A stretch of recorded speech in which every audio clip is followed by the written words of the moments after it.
It's time for AggroChat, the official podcast of the Tales of the Aggronaut blog and stalwart gaming community, where we talk about stuff and things, and the stuff about the things, and sometimes gaming.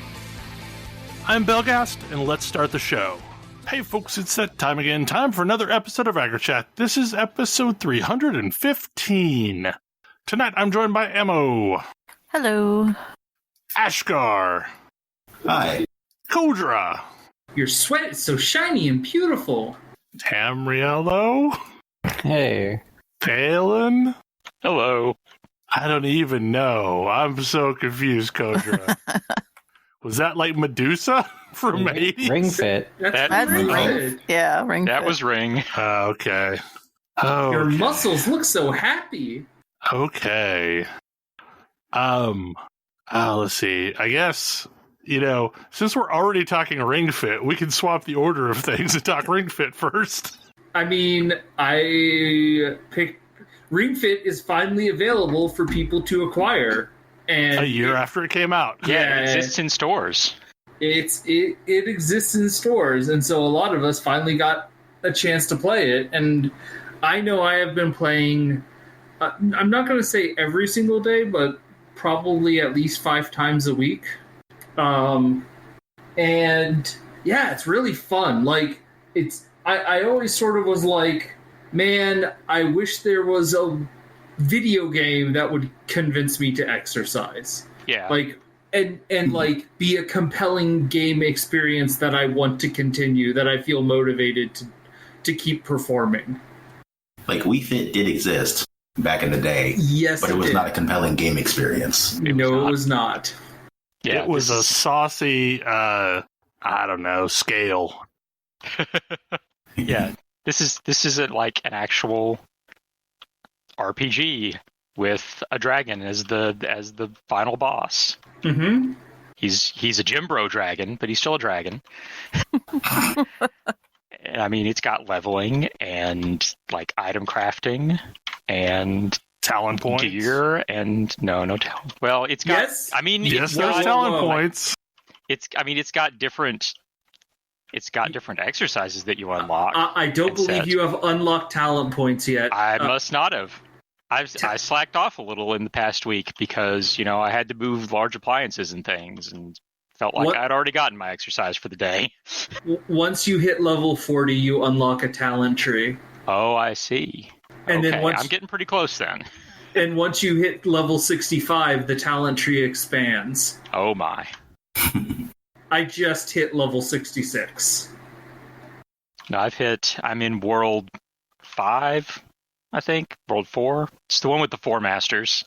That would be world 5. And they're making me do levels with exercises that all work the same things, and man, having to do an entire run with only leg exercises. I was a bit tired by the end of that. Yeah, that is the world that has the first let's do a leg set where we're gonna have you do, I think it's like knee raises, thigh presses, squats, and then mountain climbers. And mountain climbers are the devil. Mountain climbers are awful. I hate them. That and plank. Although plank isn't as awful as it was when they first introduced it. I guess I'm getting used to it. It's still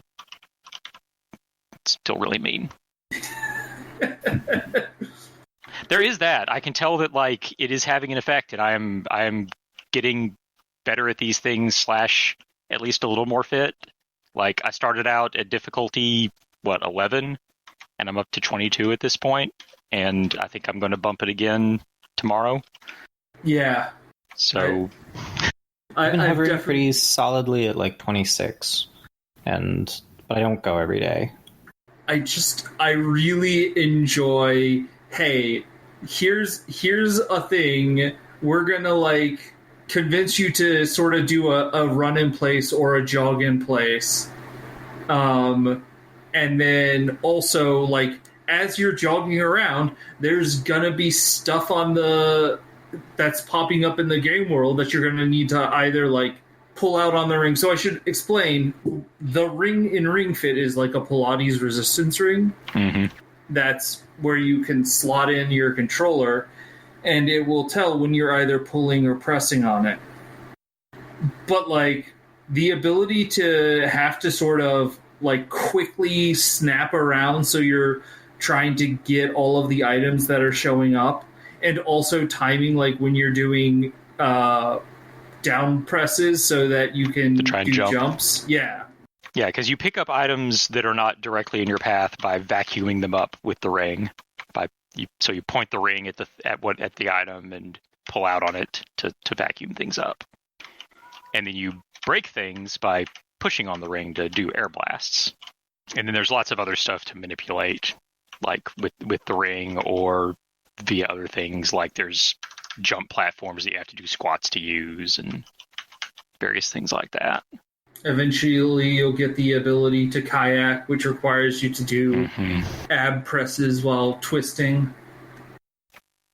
But yeah, like I had been aware that, particularly with, being at home all the time and like not even walking upstairs at my office building, that I really needed to get more exercise somehow. And this is definitely doing the trick.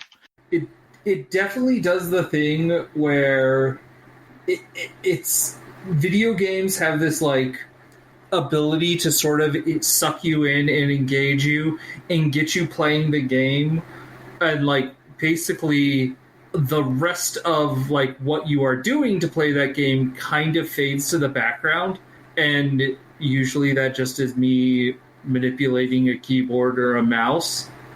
But, like, in this case, it's managing to get me to do exercises while not, like, focusing on something else and being engaged in something else. Which is one of the problems I have with exercise, is it's not engaging. Like, it's boring. It's boring as shit. Yeah, it's just doing the same thing over and over, and, yeah. But here there's, like, a direct benefit to it, is, this is how you're attacking a monster. You're doing squats, and it's doing damage to the evil yoga mat monster, because like most of the monsters are exercise equipment, at least the ones that I've seen so far. Yes, there are crabs that are dumbbell crabs. It's very silly. I appreciate too that it like really kind of focuses on like telling you how you should be doing some of these things too, and like what you should be kind of like focusing on when you're doing your stretching, and like proper places to breathe and stuff like that if you're not really familiar with doing some of the sort of stuff. Like, I'm not very far because I had to kind of set up an area in the house that was kind of exercise appropriate or whatever. So, but I've been doing it for a couple days now, and oh my goodness. Yeah. So I appreciate that they're kind of gentle, and they're like, okay, you should be doing this and like stretching and like moving from your shoulders and stuff like that. I also definitely appreciate that the game like tells you after you've been going for a little bit, hey, do you want to stop now so you'll be ready to go again tomorrow? Yeah. And when it asks you that question, the correct answer is yes. So I will say I usually say no the first time it asks me that question. I will always say yes the second time it asks me that question.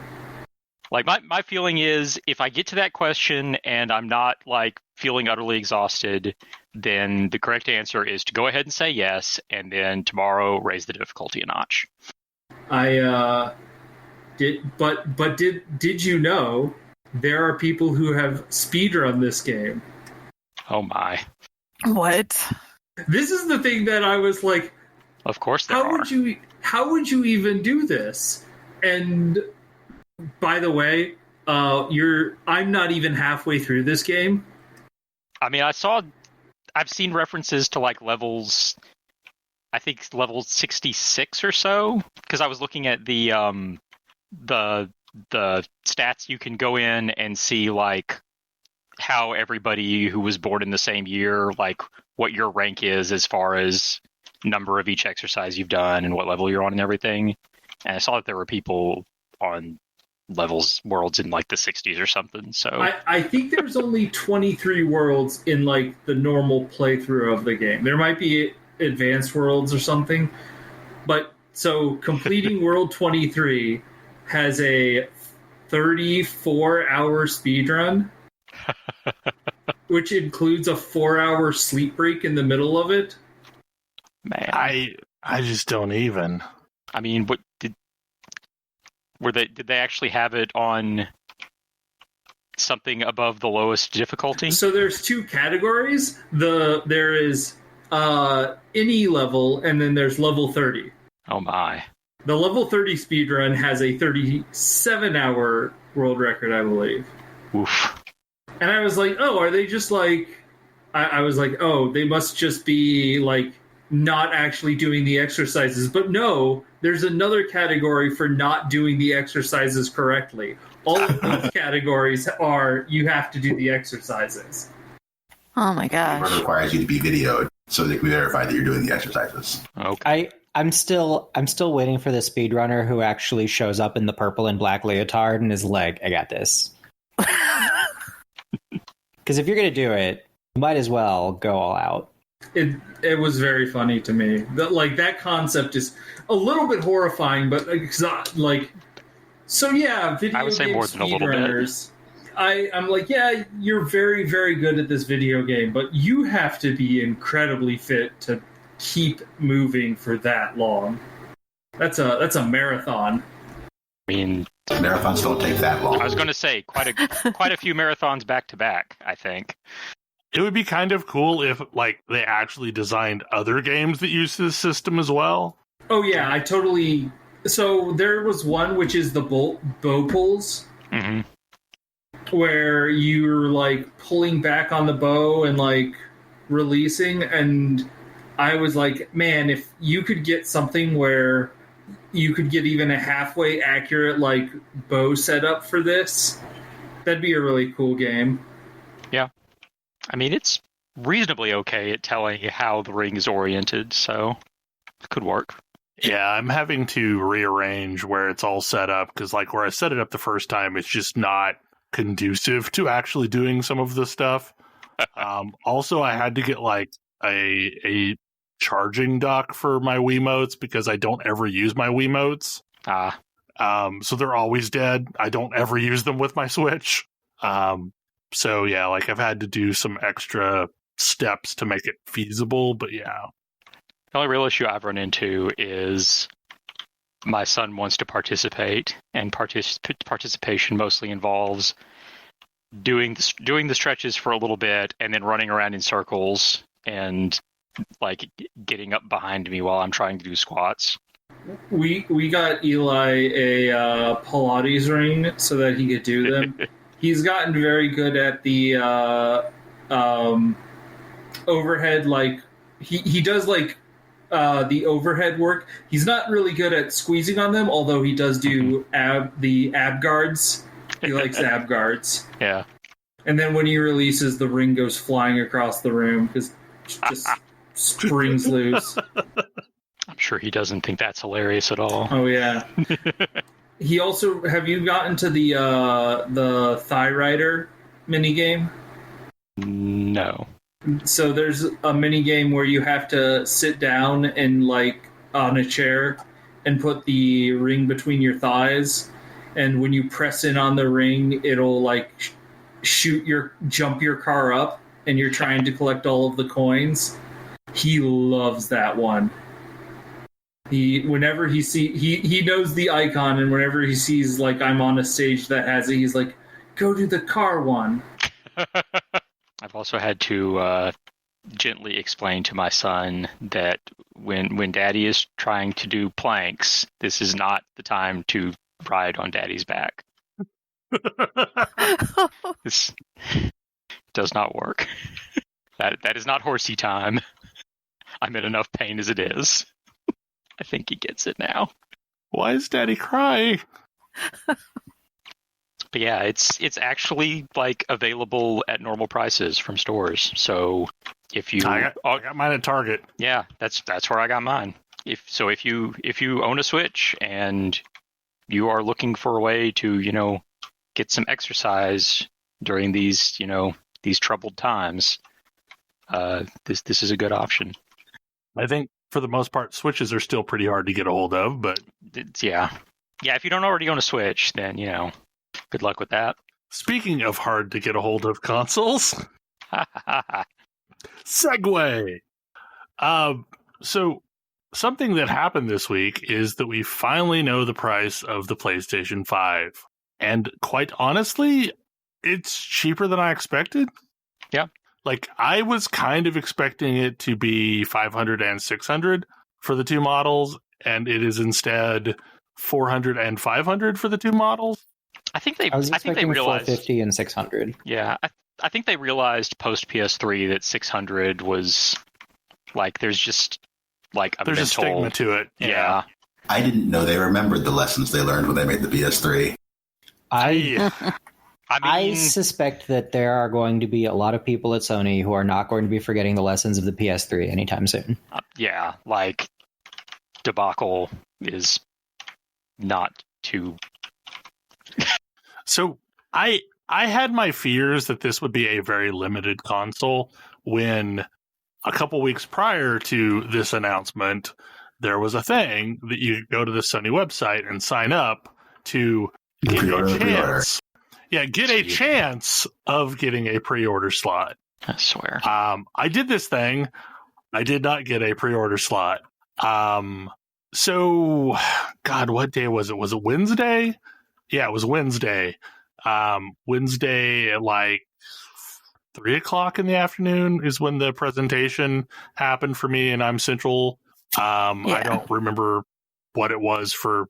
I guess that makes that 1:00 Pacific. So it was a pretty good show, honestly. Like it showed off some stuff. A lot of it we found out after the fact is not PlayStation 5 exclusive. So like Horizon Zero Dawn is going to be a PS4 title. Spider-Man Miles Morales, I thought was a PS5 exclusive, and now it's going to be a PS4 title as well. The versions they showed off were the PS5 versions. So I was honestly expecting kind of a orderly pre-order process, and that is very much not what happened, because as the show was going on, GameStop started taking pre-orders in stores.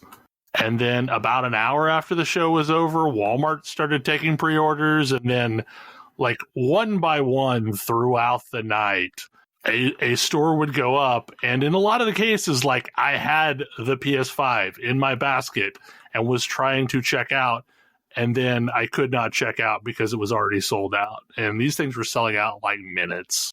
So I tried Walmart and Target and Best Buy, and I actually even tried GameStop, even though I hate GameStop. I was going after the digital only version. Since then, I have heard from a couple of places that there's 20% of the total stock that's digital only. The vast majority of what's going to be available initially will be disc units. So like it seems like the digital only will be hard to get. I mean, that kind of makes some sense, because like that way they're offering the digital only. They can say, look, we have this available at a lower price, but it's not as available. And so people who might have otherwise gone for that lower priced one will be like me. Well, the disc version's available and it's only $100 more. I'll go ahead and get it. That is exactly the calculus that went through my head. I was like, yeah, I guess. I mean, because that Blu-ray is not $100. No. That Blu-ray is like $10 at most, cost to them. So anyway, like I went to bed around 10:20, and at 10:30, Amazon got theirs up and started their pre-orders. And they went equally fast. I ended up getting a pre-order on Friday morning when Sam's Club started selling them. Because for Sam's Club, you have to have a member account. So they went slow enough that I was able to get one on pre-order. So I have a disc unit that is pre-ordered. Supposedly there's another pre-order wave that's going to happen on the 22nd, so Tuesday, when the Xbox pre-orders start. I fully expect the Xbox pre-orders will be just as much madness, because another thing that went on pre-order this week was the new series of NVIDIA graphics cards. Mm-hmm. And they more or less evaporated. So did they all get bought by Bitcoin miners again, or is that still a thing? Because that's highly not profitable now that people actually know how numbers work. Okay, yeah. Good. Yeah, that is not a thing that is being used for Bitcoin mining anymore. But the years of it being used for Bitcoin money probably contributes to a lot of people deciding that now is the right time to update the graphics card. Yeah, that's true. Yeah. A lot of people, a lot of people have waited a lot longer than they otherwise would have. I have held on to my 1080 Ti. Like, I didn't see a reason to upgrade to a 2080. I'm still on a 1070. I'm also on a 1070. And I mean, honestly, I don't have a burning desire to upgrade. So the reason why there's this massive jump this time is they went from a 13 nanometer process to an 8 nanometer process, so they can just physically cram more transistors into the same space. And it's anywhere from a 25% to a 75% gain in performance, depending on various conditions. I hope to eventually get one, but yeah, no, the 3080s are all gone, and they were 700-ish for 3080. I don't think the 3070s have started doing pre-orders, but the 3070 is supposed to dust the 2080 Ti, which I think is a $1,400 graphics card, and the 3070 is going to be a $400 graphics card. So it's going to be a good generation to get a card, but so things that have come out after the fact, there is a service called Bounce Alerts. It was originally created it is a rent-a-bot service that was originally created for snagging those limited run sneakers. Oh, yeah. So that, like, you would sign up for this bot and it would basically try and grab you a pair. Sneakerheads. It can be highly abused. It is $75 a month to rent one of these bots. And the folks that run the service have come out and basically said that, lots of people used them for the PS5 and for the 3080, and their logic is basically, if you could buy 10 of something and double your money instantly, you would do it too. So that's a thing. So like a lot of these things just went to bots, and they've made their way to eBay after the fact. On Friday morning, I went out and was looking at eBay, and between sold units and units still listed, it looks like about 7,000 PlayStation 5s made it to eBay. I'm just wondering, like, that seems like a bad bet. It's a really bad bet. So it's a really bad bet because they pissed off somebody who knows how to write bots. And I don't know the name of the bot, but essentially there is a guy that has written a bot that will go out and register a brand new eBay account and then run up all of these cards and all of these PS5s. So there are RTX 3080s out there that are like run up to like $90,000 on a dummy account that's never going to pay for it, with the logic that they're trying to lock up the transaction so this card just never gets sold. They just end up stuck with it. Yeah. So yeah, like, it's just, if he's real clever, he'll have written the bot to only run up the price on ones that have surpassed a certain threshold. I think that's basically what they were doing, was like, if they're trying to sell it for more than like 10-20% of what the original cost was, they go after them. There's also people out there putting bogus listings for like pictures of 3080s. Of course. Just to like clog the system. That always happens. So yeah, like this is a thing everyone is up in arms about, and it sucks because like people. My suggestion that it was a bad idea is not related to bots or anything. It's just that this didn't pan out for the PS4. Mm-hmm. Yeah, like this was a bad bet before, and like Sony's already made a public statement on a Saturday to be like, "Hey, by the way, don't count on this being a thing. We're gonna have stock. We are not Nintendo. We're going to make enough of these. Yeah, we're gonna make enough of these, and you don't need to worry about it." And, so like you may miss the November date, but hopefully there will be stock flooding in by Black Friday and by Christmas time. And look, I've got enough games to keep me occupied for the rest of the year. Yeah, I don't need a pre-order. That's kind of where I'm at. I was like, all right, I'm gonna camp one place, see if I can get it. Can't get it. Okay, I'll get it when they're available. Like, yeah, for me, I really wanted it because I never upgraded to a PS4 Pro, and after being used to playing games in 4K on the PC, it's real hard for me to play things on the base PS4. Just straight up, it's real hard. And with the quote-unquote 99.9% compatibility of PS4 games and the PS5, I'm just going to play through my backlog of PS4 games on the PS5 in person. Yeah. So whereas I don't have a 4K TV, so like that I wouldn't get that benefit anyway. Right. I do think eventually I will get it so I can play Final Fantasy 15 or 16. Yes. That was another shocker. Like, okay, so everyone thought that was a PS5 exclusive, but it also said it was coming out on PC at the same time. Did that stay true? Because I thought when we saw the Demon Souls, that said PS5 exclusive, but in the fine print said also on PC. The fine print said no, but then they said the quiet part out loud, so they took it back. Yeah, and then they're like, no, it's really going to be exclusive for us. It's not coming out on PC, so I don't know what to believe. Yeah, I don't either. I mean, I can see it being like a timed exclusive or something. Well, so the other thing that's happening behind the scenes is apparently Sony is set to release more of their first run titles on PC.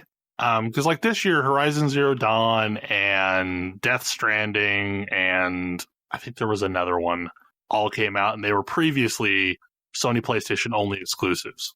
And like Horizon Zero Dawn and Death Stranding makes sense because they use the same engine. So, I mean, if you port it over, you could probably use similar porting structure to get it to run. But I don't know. Like it seems like Sony is wanting to dabble in the PC market. It's like they like money or something. Yeah. They are in fact leaving some money on the table. I really think that the PlayStation Plus pack thing was a good idea. That, you know, just for buying a PS5, you're going to get basically the best games from the PS4. I thought it was the PS3 era that they were focused on.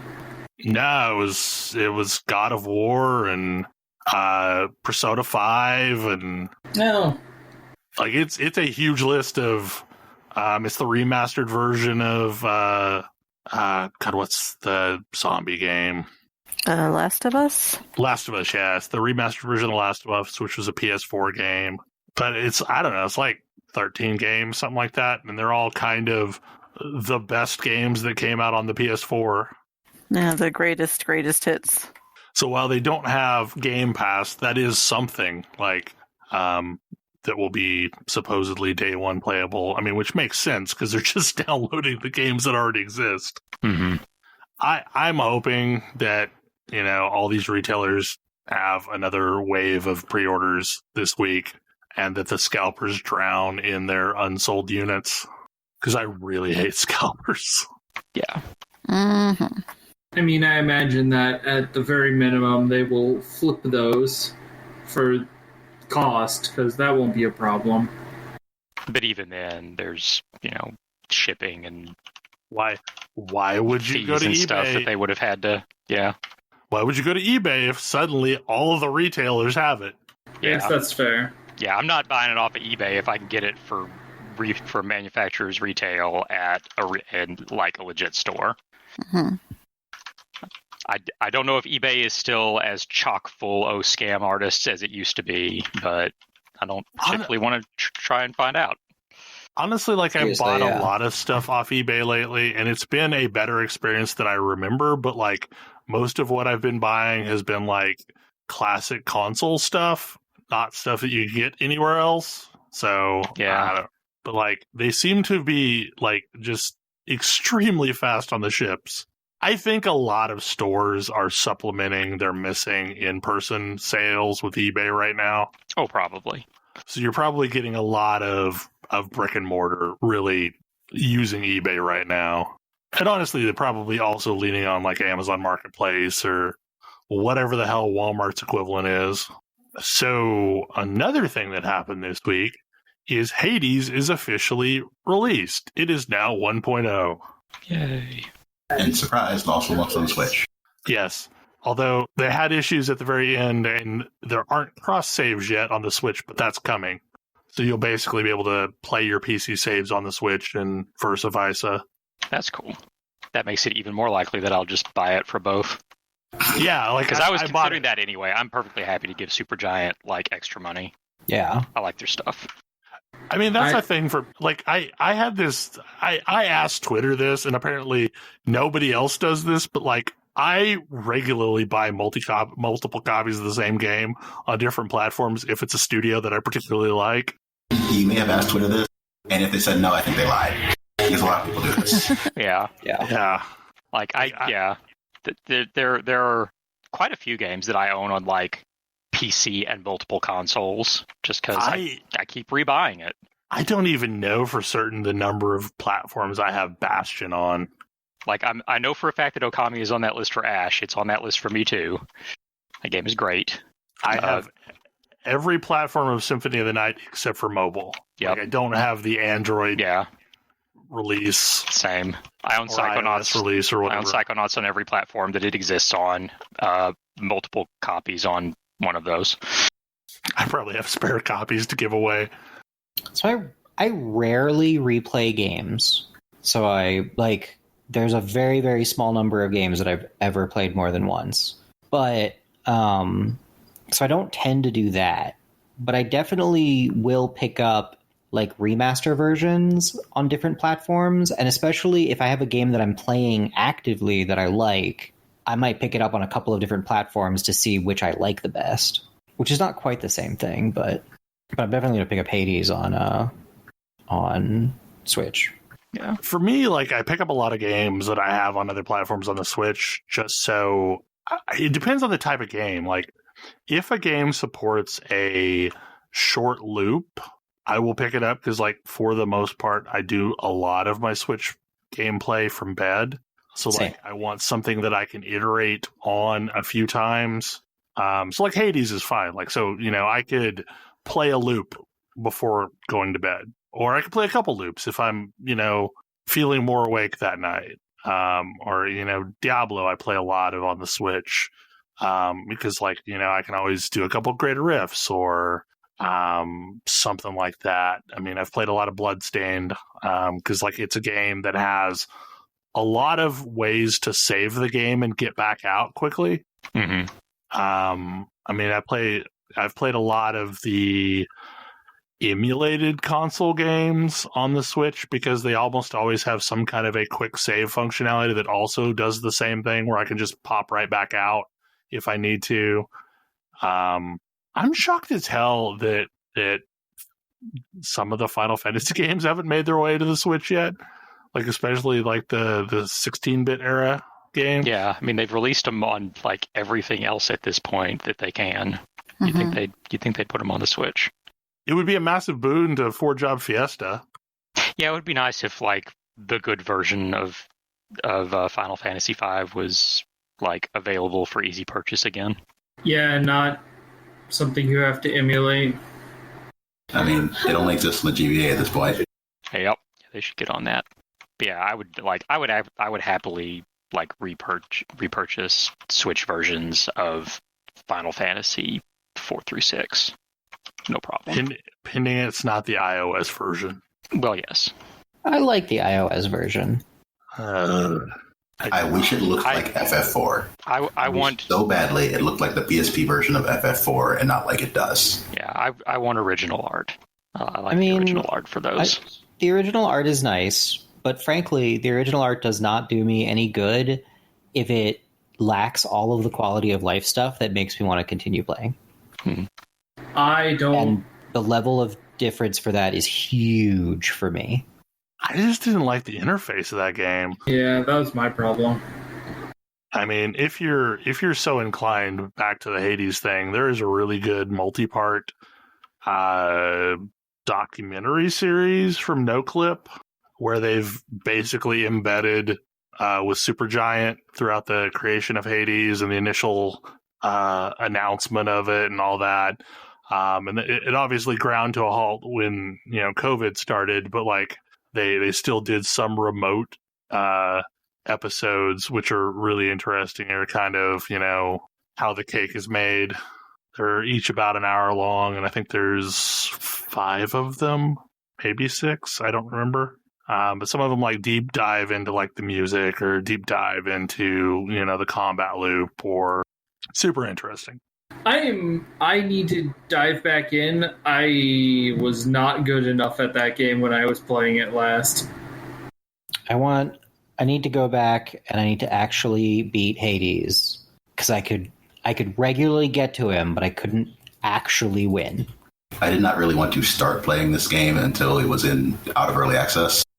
Same. Yeah, mostly. So now I've done a few runs and I can get to boss 2, but Boss 2 is a trip. Yeah. I was not prepared for the last phase of said boss. Oh, no. Yep. I regret to inform you that every boss is rougher than the last. I'm sure, because boss 2 was harder than boss 1, who I'm now, I guess, kind of pretty good at. Yeah. So loosely related to Hades, Shadowlands comes out, I don't know, in a few weeks, and they added in this mode called Torghast, and it is very much like Hades. You know how like you will pick up the objects during your playthrough of a god, and it gives you like one of 3 boons. The same sort of thing is happening. It's basically Palace of the Dead plus a roguelike or roguelite function onto it, to where like you pick up this thing and it gives you like one of 2 options, and it like maybe reduces the cooldown of ice block to 0 and lets you move with it, but like you move super slow.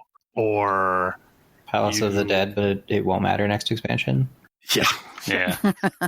But I'm interested in seeing how well that works, because like as I played Hades, what little I've played of Torghast reminded me a lot of it, to where as you're moving through the tower, you're picking up abilities, or you're picking up things that mutate the abilities.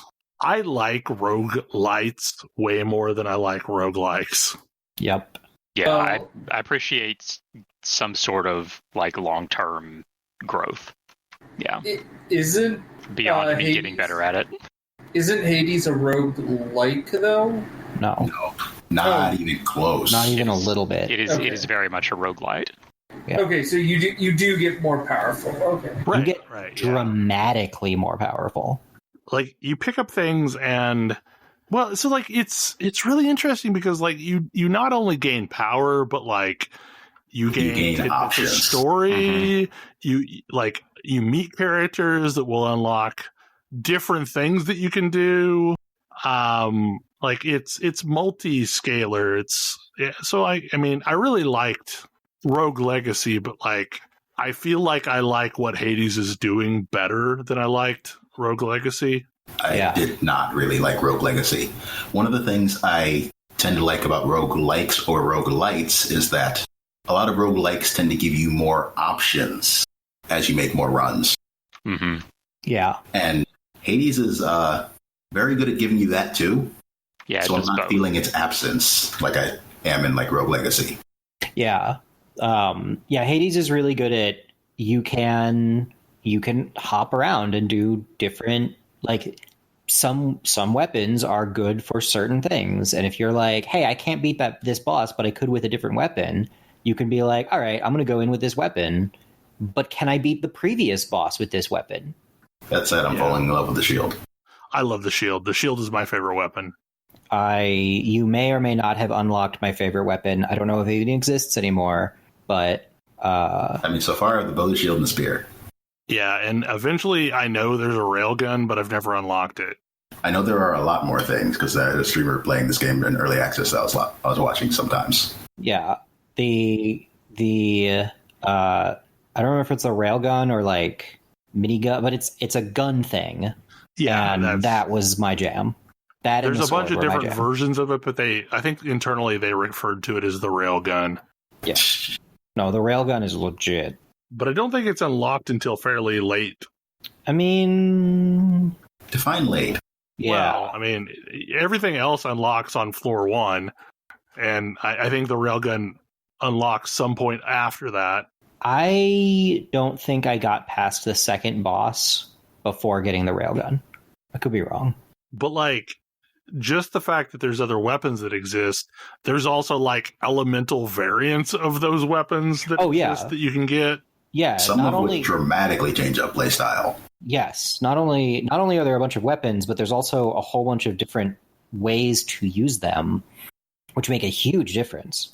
And then you're sort of like creating your build as you go. And one of the things that I tend to be frustrated by in roguelikes, and honestly just rogue style games in general, is they often have all of the pieces of a build, but it's very rare that you actually get to put a build together unless you just get lucky, and I hate that.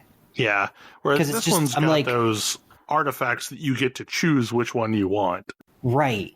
Because it's like, okay, it's one thing to be able to recognize that a build exists, and then it's another thing to actually try it and get good with it and see if these pieces that you're putting together even work together. But if actually having the ability to try that out is randomized, then like I find it so frustrating, because it's like, okay, I could see the pieces here, but I can't make them happen to even see if I'm right about this working, if it works together. Whereas Hades is really, really good about, there's probably 3 or 4 distinct builds that I'm working towards, but I'm actively working towards them because it gives me choices. It's not just like, take this random thing. Yeah, and I think the way that this works for the most part is there's like this boon thing that you basically make friends with someone and they will eventually give you an artifact of a specific kind, but like it allows you to chase specific ones, because if I remember correctly, as you mouse over the ones you haven't unlocked, it tells you who grants that. So you at least know you at least know who you need to make good with. But yeah, being able to make a bunch of choices, like the first loop of you're learning the game is also the loop of you're unlocking a bunch of stuff. And then once you're actually like trying to make progress, like in the second loop, like the I don't know, I don't have a better word for it than loop, but like once you understand the game and have unlocked a bunch of stuff, now you can customize what you're building and like specialize more. And then you can take those things and optimize them. And I like that a lot in Hades, probably more than any other similar game I've played, because I don't feel like my progress is at the whim of a random number generator. I definitely feel like I need to give this game another try now that it's out. I mean, I always knew I was going to. I just need to carve out time. Okay, so I don't know. Like, we thought this was just a generic topic about fantasy tropes, but like apparently it's got swords and magic and stuff. All right, so you know how Steam has those the like queues that you can click through? Yes. Where it's like, we're gonna give you a bunch of games that we think you'd like. Here's a list of games that's mostly just like things that are selling well, or that maybe we got paid off to to push. But also some of them are based on things that you bought, and so you might actually care about them. Right. It's mostly we sent this to you because it was popular. That's what I almost always get. Yeah. Okay. So the first run through the queue, Yes. that's what I mostly get. I've run through that queue I don't know how many times, and it's still mostly, here are the things that are selling well now. Okay, so But a little of it is, here are things based on what you have bought and played. So about once a week, I will go through a handful of queues, and the first 2, 3, 4-ish are a waste of my time because they're all games that I either already know about, already own on other platforms, or are just popular. No, what you want, the real gems, are when you're on like the 8th, 12th, 15th queue of the day, where it's just panicking, trying to think of what possible random thing it could give you, and you start getting into like the random dregs of early access and just stuff that like I've never heard of. I feel like this is how you get Bad Rats suggested. I mean, yeah, absolutely. You're getting a ton of crap suggested, but it's crap I've never heard of. And as I went through yesterday, somewhere in there, I think it was yesterday. I was just going through. I was just going through the queue, and I was on like, I don't know, queue 16 or 17 or something. And this game pops up called Swords and Magic and Stuff. And I'm like, all right, congratulations. That is, in fact, the most generic game title I have ever seen. I mean, Stories, The Path of Destiny is the game I actually recommended. Oh my Fair. God, that is such a bad name. Fair. But, like, still, it's up there at least. Yeah. But I took a look, and it's... In a book? A reading rainbow? Oh, Lord. I'm so sorry. Thanks, Bell. Look, I almost did it too. In my brain. Neural pathways hardening. Anyway, Swords and Magic and Stuff. It's like, it's a cross between like Terraria and Minecraft. It's got you play as a little cube head. It's got a really, really cute little art style. Very, very polygon. We made this space for you to wander around in. It feels like, I mean, I've been running around in it for a bit, and like, I don't really know what I'm doing, but there's plenty of NPCs I can go talk to who will tell me what I can do. Give me quests. I can go on quests. I can fight like boars and crabs and goblins and go on a little cave exploration and find even bigger crabs that are just called big old crabs. I see they had an issue with naming things. Yes. But like, I got a new weapon. It's very early. It's like very early levels MMO in its feel, but it's got that feel where it's early. It feels like early levels MMO, but it also feels like there's a whole lot more going on here that could be interesting and compelling. And having buried the lead slightly, I feel like it says something about how charming this game is that it doesn't have invert Y, and I've played it for 4 hours. Wow. It's just charming. I'm wandering around, stabbing some crabs, collecting loot. It's also kind of challenging. Like, your health doesn't regenerate. You need to carry healing items on you. I didn't know games did that anymore. Right. And it's like this super cute game. And it's got a really cute art style. And also I've died a whole bunch. Like, I rolled up and 4 crabs jumped out and just absolutely trashed me. And you go back to one of a number of little glowy graveyard shrines when you die. You have a little bit of time, right when you die, you have a little bit of time where you float around as a ghost, and I haven't figured that out, but it is multiplayer presumably there's other people in the game world. I haven't seen any. There's just a whole bunch, and it's in a lot of places it's just like lovingly crafted. I found I wandered by a house and I could hear music, so I went and like peeked in the window, and the door is locked, and I haven't figured out a way to pick the door open or find a key. But there's like, I don't know, some orc dude dancing in there. It's got a little bit of physics. It has double jump. It's got just a whole lot of little. It's got a whole lot of like cute little touches, and I hadn't run into something where that was just immediately compelling, where I'm like, oh, I want to see where this is going. And it was a random thing that came up in my Steam queue. So is it like, does it play like an old style MMO then? It plays like, so not really. You've got WASD movement, mouse look, third person. You can map, at least as far as I've seen, you can map a weapon to your mouse buttons. So like I have a sword in one hand and a shield in the other. And then you could have like a quick item, which is currently bandages for me. And like you've got, hot slots. I don't know what that is, but yeah, there's just, it's pretty straightforward. And there's a whole bunch of stuff that I can't buy because there's a bunch of gold. And the thing that originally stood out to me was, and why it got me, was it's got this like very blocky polygonal art style, and then also just like an excessively powerful lighting engine.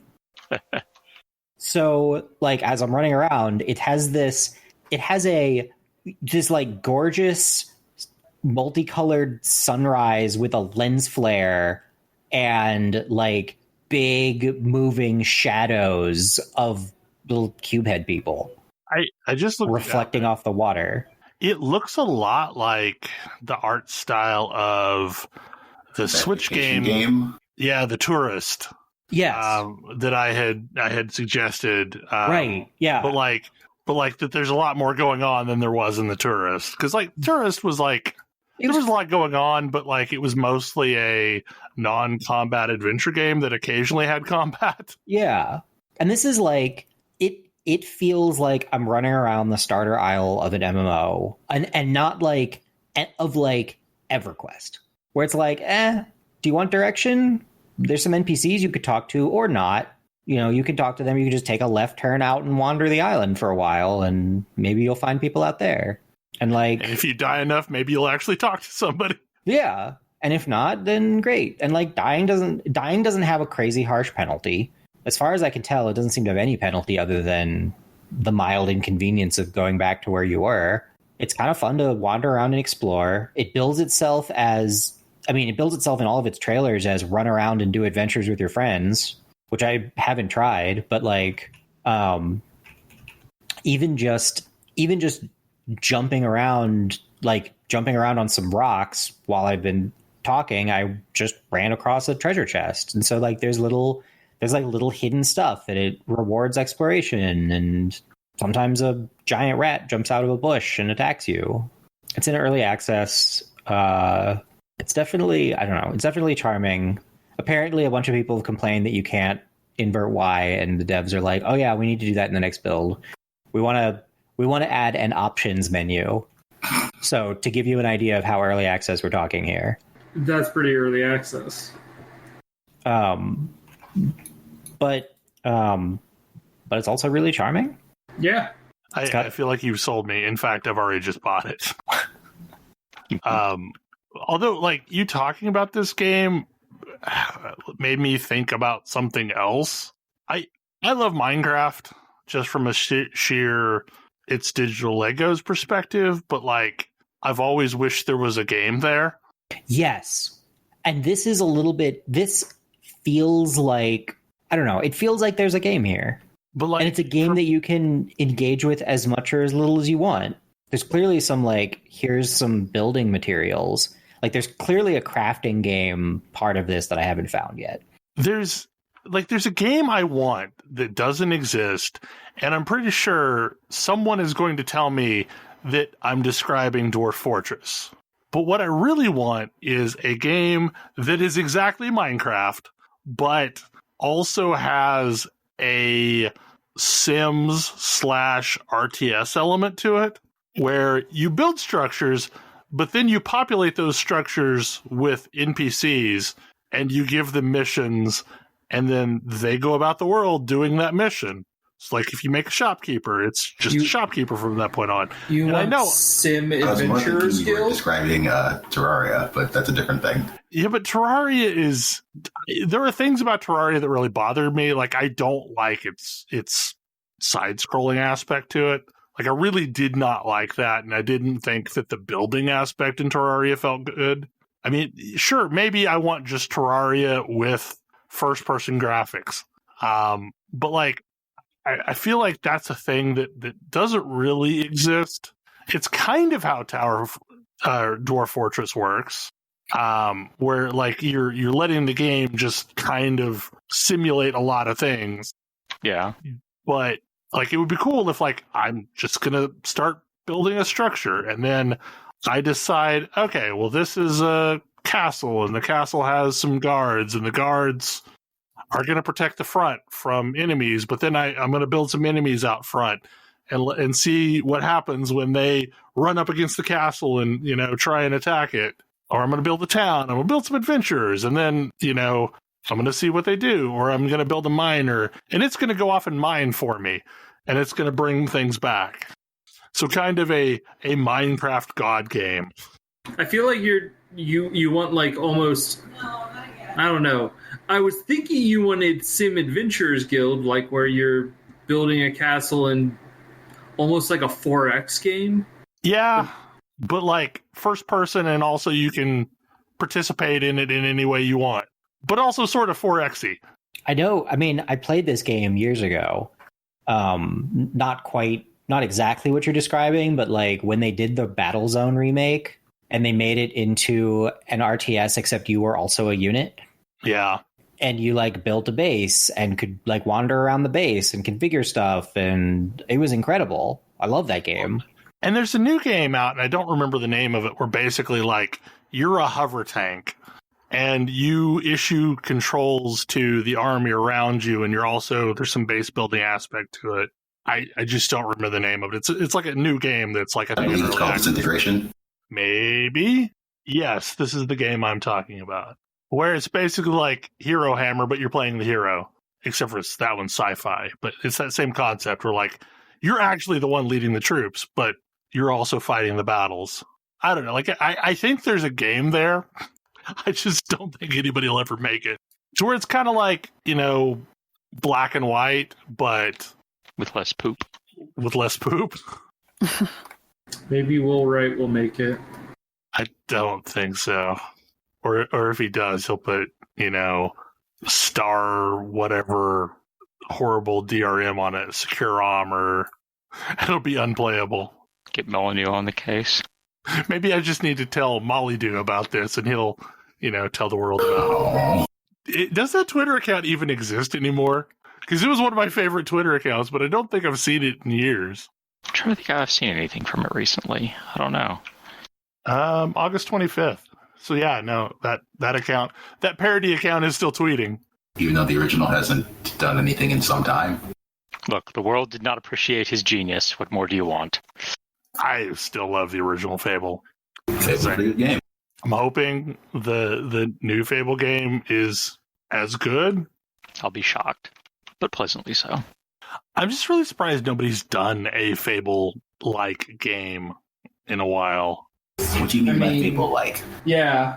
Well, because it's a similar like hero adventure, but like there's a bunch of systems, and the faction systems for like every freaking person in a town, and then the housing, and like you can develop families in it, and so there was Skyrim, which granted that's a little old now. Yeah, but like Skyrim was like so it had some of those elements, but like it didn't really have those elements. Didn't it though? You could build a house and you could technically put a person there, but like they're just going to say the same line over and over. I mean, it's not true of Fable? Not really.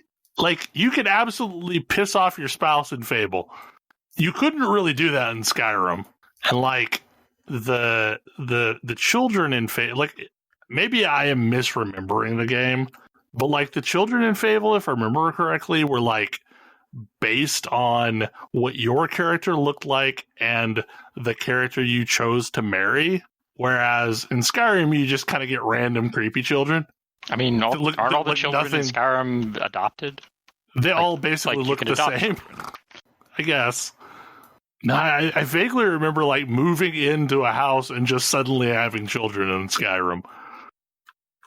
I guess they came with the place. I mean, maybe. I mean, lots of weird things can happen in Skyrim. True fact. So, since we went so freaking long last week, I am not sure if we can really tackle another topic unless it's like something really small. So any final thoughts about anything we've talked about or anything that you just want to rapidly discuss? I'm excited for Final Fantasy XVI. I am too. So excited to go back to the older aesthetic. Yeah. It's Yoshi P too. Yeah, he is directing it, yes. He's not the director. He's producing it. I'm sorry. Yes, he's producing it. And Takai is directing it. But yeah, like a single-player Final Fantasy produced by Yoshi P. Yes, please. Yes, I'm into it. I hope he gets some sleep. Yes, that too. That's the one downside is he just always seems so tired, and I really want him to get some rest. But like, it's coming soon. It was a 2021. Like, I expected it to be like a 2022. They've apparently been working on this for some time. Yeah. Weren't they say? I mean. Also, not to put too fine a point on it, Yoshi P actually, as a producer, actually gets games released. Cough, cough. Unlike certain other high-profile Square developers I could name. I thought they were going to talk about it more in 2021, and I had it pegged for like 2022 or later, but... Yeah, they did not give a date for this. Yeah, the date that they showed was the next discussion of the game. The next big news. Okay. Yeah, I had seen 2021 tied to this, and I'm like, that seems really soon. Yeah, no, that's just when we'll hear the next big stuff about it. I'm all on board. Like, it looks beautiful. It really... Okay, so watching it, it made me think of like, okay, this feels like Final Fantasy meets Witcher 3. Yeah. I think a lot of people are saying that. It looks really interesting. Like, it looks like you're channeling, icon powers and stuff, and very cool looking. Do we have any ideas about the setting? Like, I mean, it's a fairly low tech setting, but like, have we seen a setting like this before? That maybe it's like another game in a setting that's existed previously, or it could just be like a whole new world. They haven't set a numbered Final Fantasy game in a pre-existing setting, except for 12. Yeah, right. At least is the only time they've done that. Yeah, I assume it is a new setting until they say otherwise. Mm-hmm. I'm a little iffy on low tech fantasy setting. I'm interested because everything they've done recently has been great. I mean, it's still going to have airships and have steampunk elements because it's Final Fantasy. Yeah. I mean, there's going to be Magitech somewhere. Yeah, I need it. That's what I'm here for. But like, I'm cool with, after the last game being, relatively modern tech road trip, I'm cool with going back to primarily medieval styled Swords Final and magic Fantasy. and stuff. Yeah. Mm-hmm. Swords and magic and yes, stuff. I want swords and magic and stuff. So I am really hopeful that one of the things that I saw that kind of gave me the like, I hope this is not what it is there was that scene where you're like camping with like 4 guys, and that looked very Final Fantasy 15, and I was like, please let there be a like party of different characters and not all just like 4 dudes on a camping trip. I do hope there are more non-dude characters in this one. Yeah. Like more than two. The setting honestly kind of reminded me of Vagrant's story. Yes. Also, the boy is named Joshua. Ooh. So is the Duke's son in Vagrant Story. But, I mean, it was just a little peek, of course, as like the initial trailers are. Looks like they touched on a lot of stuff that maybe is in the prologue of the game. So there's still plenty of room for everything at the other end of the game to be all very bright and vibrant and Final Fantasy-ish. Yeah, like who knows what the second half of the game after everything goes to hell will be like. Yeah. Something World of Ruin. Something time compression. I don't know. I'm very impressed with, and this is a callback to the Sony presentation, I'm very impressed with the lighting effects on the PlayStation 5 games that we've seen. Like, I think that's kind of going to be the improvement of this generation, and more characters on screen. Because, like, in the Miles Morales demo, there were a ton of characters on screen as they were moving through that, like, city fair thing. Significantly more than 3 characters on screen at any given time. Anyway, well, I guess we will wrap things up, and hopefully you enjoyed the show, and we will see you again next week. Good night. Good night. Good night. Good night. See you.